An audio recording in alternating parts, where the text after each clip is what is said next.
Nagpasaklolo ang mga nakatira sa isang barangay sa Maynila na 2 linggong nawalan ng supply ng kuryente. Matapos pong masunugan, matinding perwisyo raw dahil sa init kaya tumugon ng inyong Kapuso Action Man.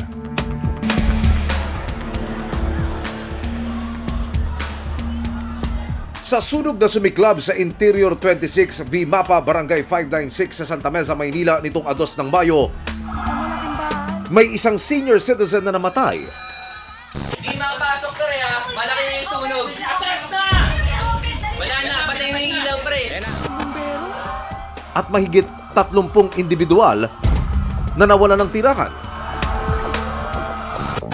Ang ilang maswerteng hindi nadamay sa sunog ramdam ang epekto ng trahedya sa kanilang lugar. Gaya ng pamilya ni Imelda.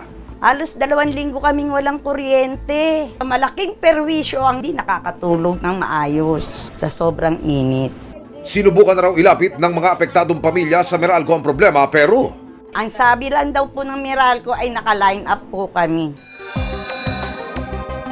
dumulog ang inyong Kapuso Action Man sa Meralco.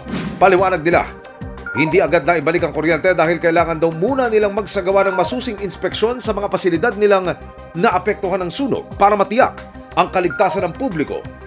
Ngayong natapos na nila ito, naibalik na rin ang kuryente noong 16 ng Mayo. Lubos namang nagpapasalamat ang pamilya ni Imelda at kanyang mga kapitbahay.